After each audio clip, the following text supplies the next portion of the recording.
are astonished with his performance on the hard court. The people of San Juan were also astonished with the innate brand of humble public service he brings to the government of the city of San Juan. Let's get to know the tall and towering figure that is Vice Mayor Francis Zamora here on Spotlight. Good afternoon, Vice Mayor Francis Zamora. It's a privilege for you to be here and para makilala namin kung sino po ba talaga si Francis Zamora. Good afternoon at una sa lahat, nais kong pasalamat sa UNTV, sa Spotlight at syempre sa inyo, Atty. Reggie, sa pagkakataon binigay niyo sa akin na maging bahagi ng inyong programa at may kwento ko ang konting talambuhay ng inyong lingkod. Yan ang aalamin natin. Unang-una, Vice Mayor, anong klaseng pamilya meron kayo nung bata? Ako po'y pinanganak noong 1977, December 5, 1977. At ang aking pong ama, na si Congressman Zamora, ay unang nahalal noong 1978 sa kanyang unang elective position, which is Assemblyman of the National Capital Region. Noong panahon na yun, wala pa tayong Congress. So it was the interim batasan pambansa. And that was his first time to be elected. So I was 1 year old. And all succeeding elections then, ako'y sumasama sa kanya. Sa campaign. Sa kampanya. Nag-iikot kami dati, hindi pa usong tarpaulin. So ang uso nun, yung posters. So nagtitimpla kami ng gaw-gaw. Tapos pinapahid namin sa likod ng mga poster. Para dumikit, no? Para dumikit. Yan, very vivid po sa akin. Naalala ko yung panahon na yun. And during that time, San Juan Mandaluyong pa rin ang district ng father ko. Up until 1995, when Mandaluyong became city on its own, naging San Juan na lang po ang yung distrito niya. So ako po'y lumaki sa buhay na nakita kong aking ama na nagsisilbi sa mamamayan ng San Juan. Kaya naman malaking bagay ito sa aking paglaki kasi doon po ako natuto na makisalamuha sa iba't ibang klaseng tao. Doon mo makikilala yung merong mayaman, merong mahirap, merong talino, merong hindi masyado, merong mababait, merong makukulit, merong medyo mayayabang, merong mga simple. So, kailangan mo kasing makibagay, makisama sa kanila. Mas maintindihan mo rin yung katayuan nila sa buhay, kung bakit sila ganon. Siguro ito po yung malaking bahagi ng aking paglaki. Nagmolde po sa akin kung ano ako ngayon. Due to his father, Vice Mayor Zamora has always been exposed to public service. Kasabay nito ay namulat din siya sa mundo ng pagnenegosyo dahil naman sa kanyang ina.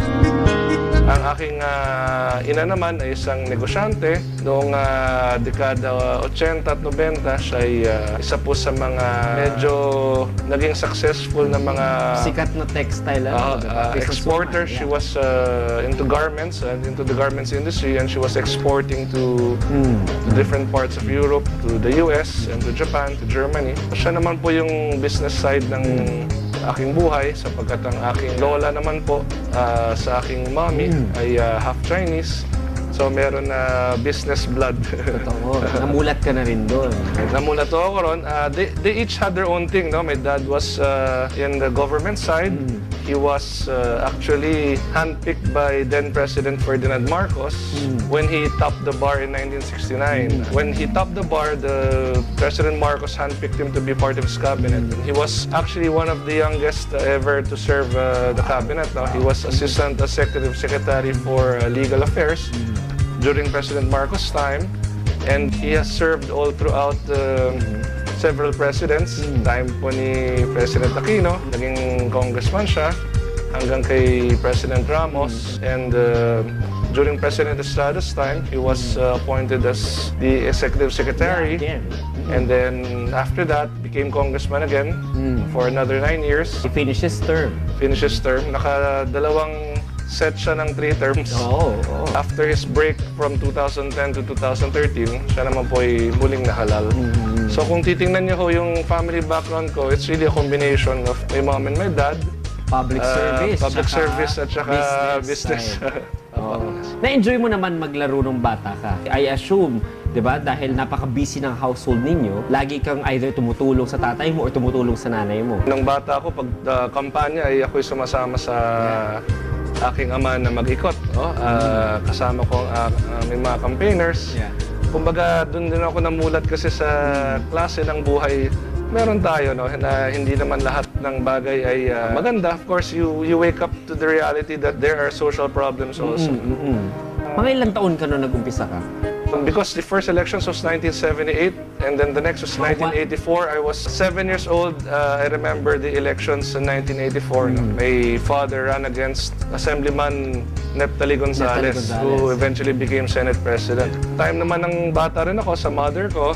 Sumasama ako nagde-deliver ng kanilang mga produkto sa hotel. I remember yung Philippine Plaza Hotel dati. So pag may konting panahon, medyo nakakasingit-singit maglaro ng basketball. Doon ho ako unang namulat din sa sports. While I was young, I started playing basketball in grade 4. Dito lang sa aming park sa North Green Hills. Ito yung ano ko eh. Dito ka talaga lumaki, Parang this is my childhood setting eh. This village, no? North Green Hills.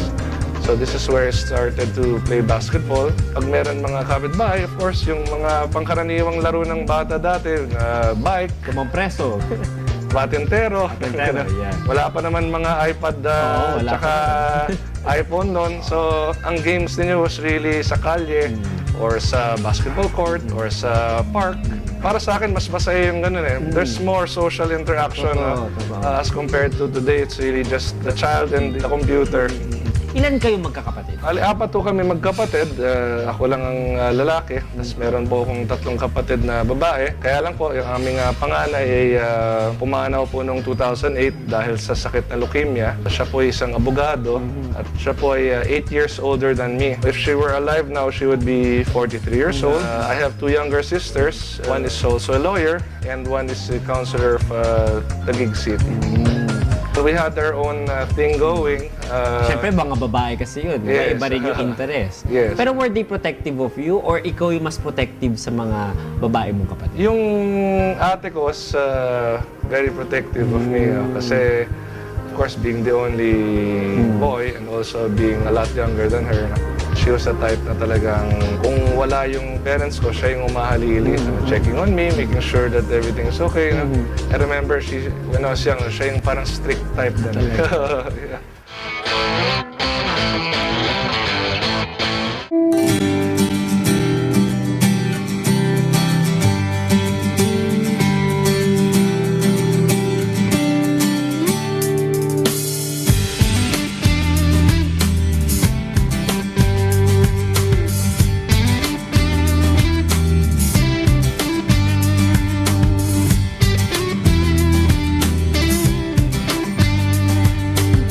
Isang studios na mag-aaral or ikaw yung more of extracurricular and sports na mag-aaral? Alam nyo, maaari ko naman sagutin yan ng honest eh. Kaya Honest.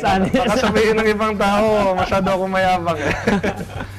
Siguro, mapapagmalaki ko na growing up, I was an honors student. Yeah. I was part of the honors class from grade school to high school. Wow. All the way up This is in LaSalle? LaSalle Green Hills, yes, grade school and high school, all the way up to college. It was very hard to strike a balance between your academics and sports. Yeah. But I guess it really comes down to discipline eh. Kung disiplinado ka, kaya mo namang makamit yon. So, nabalansi ko po yon.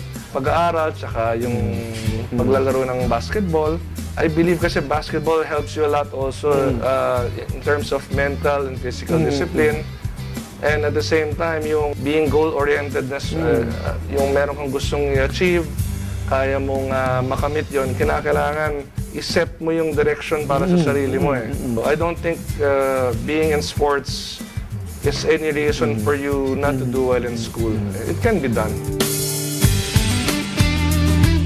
Vice Mayor Zamora has always been passionate about the sport of basketball since childhood. Kaya naman noon pa man ay pinangarap na nitong makapaglaro sa prestiyosong basketball league sa bansa. Siguro makwento ko muna, if you don't mind. I'll tell you a little story of my short-lived basketball career. I started playing basketball in grade 4. Okay. I made it to the midgets team of LaSalle Green Hills in grade 6. And then when I went to high school, also in LaSalle Green Hills, I made it to the aspirants team and then eventually This to the was junior parang basketball varsity team. na to, no? Yes, varsity level, na. yeah. Talagang unang Lasal jersey na nakuha ko was in grade 6. For me, nahilig ako. I would always watch PBA games back in grade school, no, sa Ultra. Panahon pa yun nila Jaworski, and then sila Alvin Patrimonio. Yeah. So, die-hard PBA fan ako. Pagdating ko ng high school, I made it to the juniors team. It was my dream to play for De La Salle University sa UAAP. I would just watch them sa TV. And I never imagined myself to actually reach that level. So when I was given the opportunity, when I entered the DLSU as a student of AB Psychology, I wasn't recruited or anything like that. I tried out. Being a former juniors player for the Green Hills, I said, might as well give it a shot. Yeah. The coach then was Coach Virgil Villavicencio. He took me into the team, but I wasn't lined up yet for the UAP roster. A new coach came along. I'm sure you all know him. His name is Coach Jong Ichico, Yes. coach of the PBA now, also assistant coach of Gilas Pilipinas. He was the first coach who actually gave me a break. Sa UAAP Sa level UAP, na. yeah. So my first UAP season was in 1996. I was taken into the team.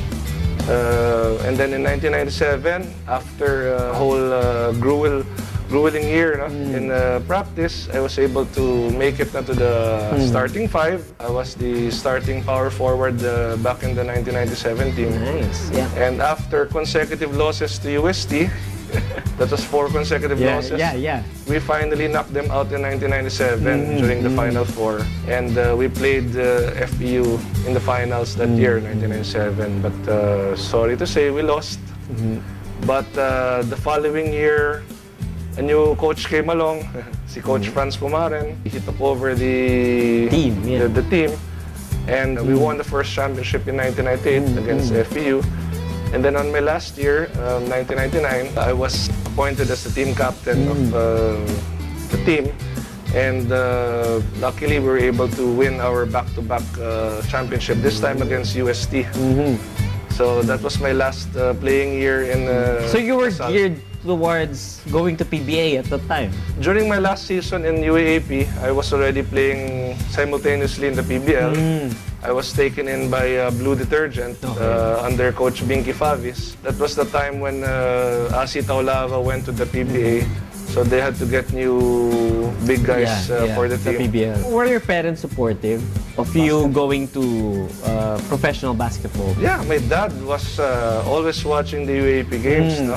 In fact, there was a time nga, hindi na tawag sa kanya Congressman Zamora, ang tawag sa kanya tatay ni Francis Zamora.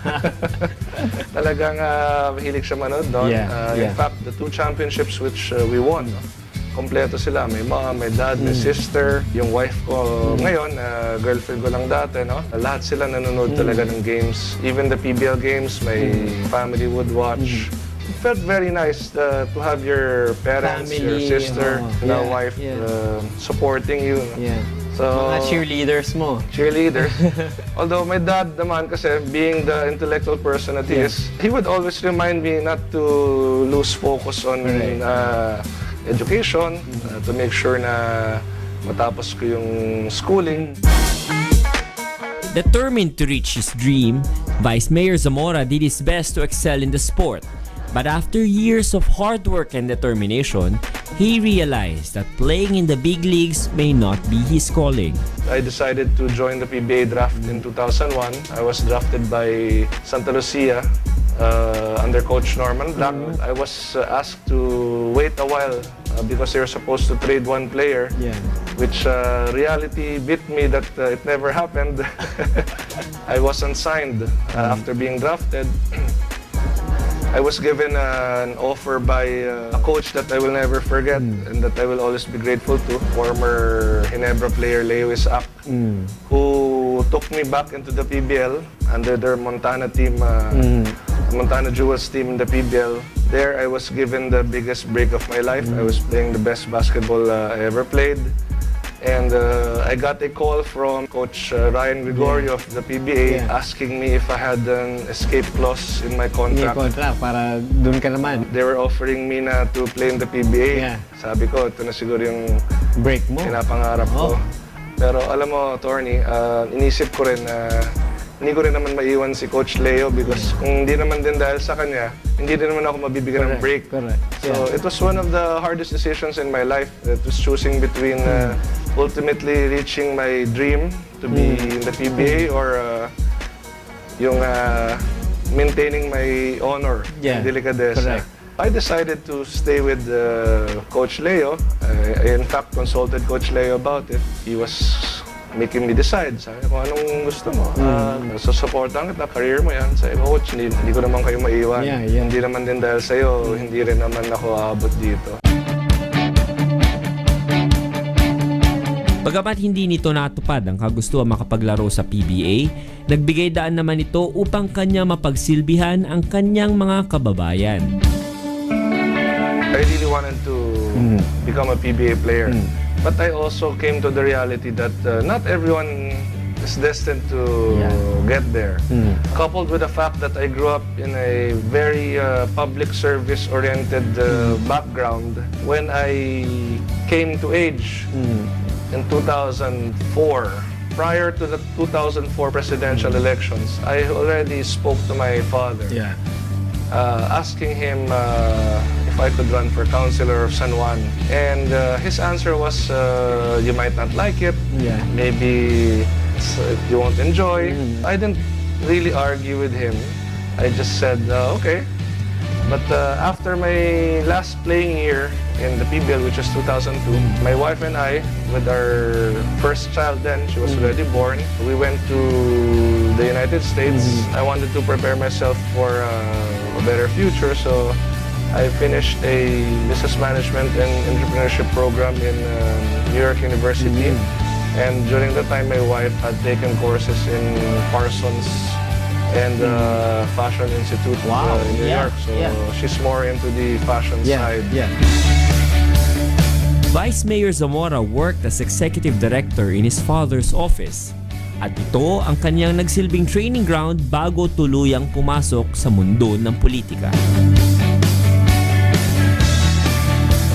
To learn more about the ins and outs of politics. So you're already service. decided at the time? Yes, I had made up my mind. He had already said yes, but fact is we have to wait for the next election. So it was a good time for you to learn more? He assigned me to handle his congressional district office in San Juan. My focus was really to help in the financial assistance, burial assistance, or those in the hospital. Soft PDAP. Soft PDAP, yes. So we were handling his funds locally, and yung mga barangay captain, mga kagawad, yung mga constituents, I was dealing with them directly for on behalf of my father. Nakita ng father ko yung value na ako yung nandun. At sabi niya, magaling ka naman pala mag-manage, makipaghalubilo sa tao, kaya magaling ka naman pala makisama, makiusap. Sige, ikaw na bahala dyan. So, nag-focus naman siya sa Congress. Siya yung nag-handle ng legislative side ng pagiging congressman niya.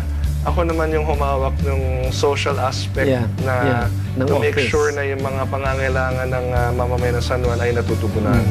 So that was a very good combination in our part. Ang OJT mo na rin? Parang gano'n. So marami na akong natutunan. And then come 2007, nung una kong pagkakataon tumakbo bilang konsehal, he was running again for congressman. I was running for my first term. Noong time na hindi na ako bago. Meron na akong 3 taon na nakapag-ikot at natuto kung paano maging isang mabuting serbisyo po. At nanalo ka? Yes, and now you're Vice Mayor. That was my first experience to run an election. And luckily, nanalo. Pagkatapos nun, 2010, came to a decision na maybe we could run for higher position. At naging positive naman po ang response ng mamamayan ng San Juan. So ako naman po yung nabigyan ng pagkakataong tumakbo bilang Vice Mayor ng 2010. Recently, I was again re-elected 2013 as Vice Mayor. So are you enjoying it now? Definitely. The best part of being in public service is when you're able to help people. Several times, marami na pong munta sa opisina, nagpapasalamat sapagkat sila po ay ating natulungan. Kahit na hindi ganong kalaki yung tulong na nabibigay sa kanila, no? Perception ko, hindi naman ganong kalaki ang akin na itulong. Ngunit, para sa kanila, yung binigyan mo sila ng panahon, ng atensyon, ng suporta sa mga panahon na Malaking bagay kailangan nila ng tulong.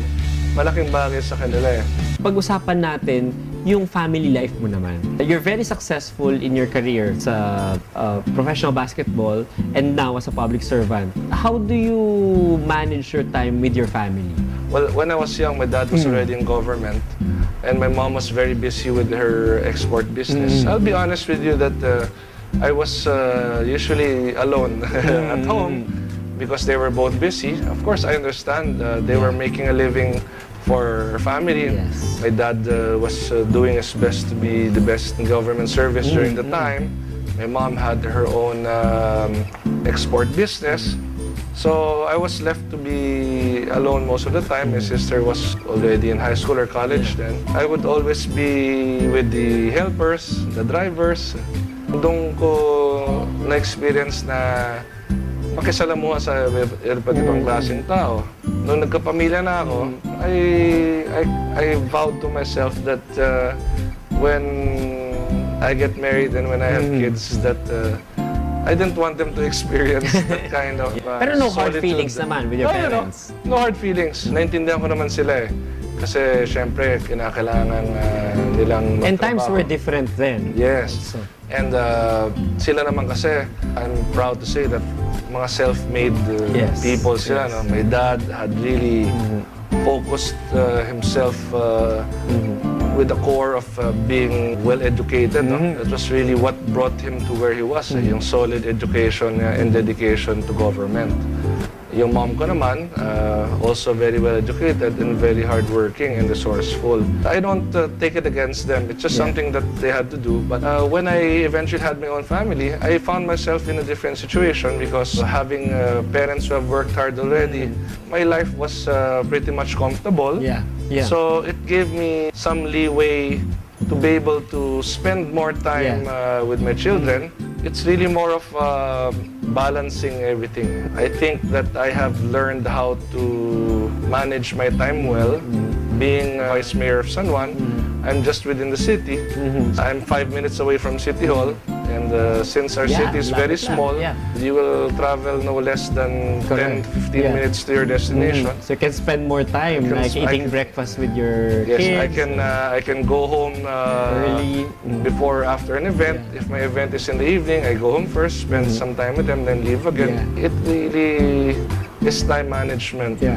And that's something that I've promised my wife and kids that when it's time to work, you have to let me do your job. do my job to the people who have voted for us. On the same note, if there are school events or family events that we have to go to, which I've committed to also, then I will also make time for them. What's next for you? Mga, like, within the next 5 years, are you getting up for a higher position? Siyempre, pangarap ko rin na tumaas ng posisyon. Pero sa totoo lang, pag ako yung nagdadasal, no? Hindi ko naman pinagdarasal na sana ako yung mahalal sa ganitong posisyon o ganyan. Honestly, I pray to God and I tell Him, whatever you think will be best for City of San Juan, where I can be most effective, where I can help more people, I'm ready for it. I promise the Lord I will lift up my life to Him in terms of what career path He would like for me. And whatever the Lord will think that's best for me, I'm ready for it. Who is Francis Zamora in 3 words? Siguro yung una masasabi ko, si Francis Zamora ay marunong makisama. Si Francis Zamora ay masayahin. At si Francis Zamora ay isang mabuting asawa at ama. Okay. Thank you. Thank you.